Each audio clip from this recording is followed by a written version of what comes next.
لیلا زبیری صاحبہ، آپ یہ فرمائیے،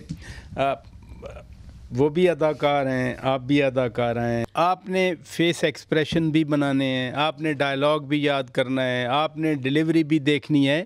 تو آپ کے خیال میں صبح اچھا ٹائم ہوتا ہے شوٹنگ کا، رات اچھے ٹائم ہوتا ہے شوٹنگ کا، جب آپ سمجھیں کہ پرفیکٹ ٹائم ہے بس اب ڈیلیور کرنا ہے ہم؟ سب سے پہلے السلام علیکم، اور تمام دیکھنے والوں کو بہت بہت میری جانب سے عید مبارک۔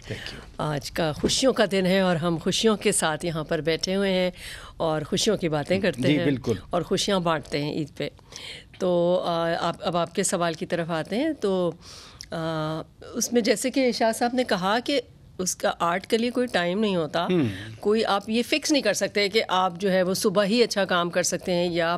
رات کو ہی اچھا کام کر سکتے ہیں، مگر ہاں اتنا ضرور ہوتا ہے کہ اگر ہم صبح سے کام کر رہے ہیں تو رات کو ایک ٹائم ایسا آتا ہے 9 بجے کے بعد کہ آپ کی انرجی بالکل لو ہو جاتی ہے، اس وقت آپ کا دل چاہتا ہے کہ بس اب پیک اپ ہو جائے، اب آپ سے نہیں ہو رہا کام، جملے بھی بھولنا شروع ہو جاتے ہیں۔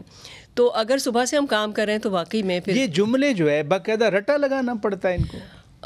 ہم لوگوں کو تو اب شاید اتنی عادت ہو گئی کہ رٹا نہیں لگانا پڑتا، بس دیکھتے ہیں اور سمجھ میں آ جاتا ہے کہ کیا کرنا ہے۔ یعنی ایسا سم ٹائمز ہے کہ جو آپ کو ٹیکسٹ دیا گیا ہے، اسکرپٹ جو ہے،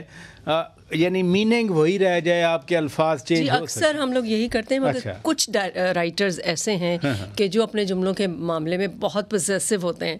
اور وہ کہتے ہیں کہ اس میں کچھ بھی چینج نہ ہو، آپ اس کو ایسے ہی کریں۔ مثلا کون سا ایسا رائٹر ہیں جو واقعی اسٹرکٹ ہوں؟ ایک تو خلیل الرحمان قمر کا میں نے سنا ہے، میں نے کام نہیں کیا ان کے ساتھ، مگر میں نے سنا ہے کہ وہ تو اتنا سا ورڈ ادھر سے ادھر نہیں کرنے دیتے، انہیں اپنے جملے بہت پیارے ہیں۔ اور بہت سے اور بھی ایسے رائٹرز ہیں جن کے نام مجھے یاد نہیں ہے، مگر کچھ لوگوں کا ہوتا ہے کہ وہ کہتے ہیں کہ نہیں آپ نے چینج نہیں کرنا اسکرپٹ، تو وہ ذرا سا مشکل ہو جاتا ہے کہ جب بالکل ایگزیکٹ وہی بولنا ہے۔ ادروائز یہ ہے کہ آپ کو سمجھ میں آ جائے کہ آپ کو مقصد کیا ہے جملے کا، اور اس کو آپ صحیح طور پہ اگر ادا کر سکیں تو میں سمجھتی ہوں کہ اس میں کوئی مذاکرہ نہیں ہے، اور بہت سے ڈائریکٹرز اور رائٹرز جو ہے وہ الاؤ بھی کرتے ہیں اس بات کو۔ تو کوآرڈینیشن کیسے ہوتی ہے؟ ادھر سے سینٹینس بھی یاد رکھنا ہے، پھر فیشل ایکسپریشن بھی بنانا ہے، یہ سارا نیچرل ہوتا ہے یا کوآرڈینیٹ کر کے کرنا پڑتا ہے؟ اگر یہ ہم نہ کر سکیں تو پھر ہم ایکٹر کس کام کے؟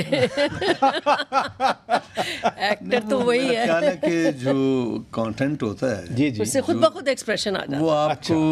انرجائز کر دیتا ہے، آپ کو انفارم کرتا ہے، اور پھر آپ کے لیے چیز آسان ہو جاتی ہے۔ اس میں رونے کا سین آتا ہے تو خود بخود رونا آ جاتا ہے مجھے، تو میں نے آج تک کبھی نہ گلیسرین لیا نہ ویکس، کچھ بھی نہیں لگایا۔ واقعی آپ ڈائلاگ سے اتنے امپریس ہو کہ آپ واقعی رو پڑتے ہیں جیسے آنسو آ رہے ہوتے ہیں؟ جی بالکل، اتنی انوالومنٹ ہو جاتی ہے بعض اوقات ہو جاتا ہے سچویشن کے ساتھ کہ آپ کو خود بخود رونا آ جاتا ہے۔ لیلا سے سوال کیا نا کہ جملوں کا، وہ سارے اچھے رائٹرز جتنے بھی بہت اچھے رائٹرز ہیں، ان کا جی چاہتا ہے کہ ان کے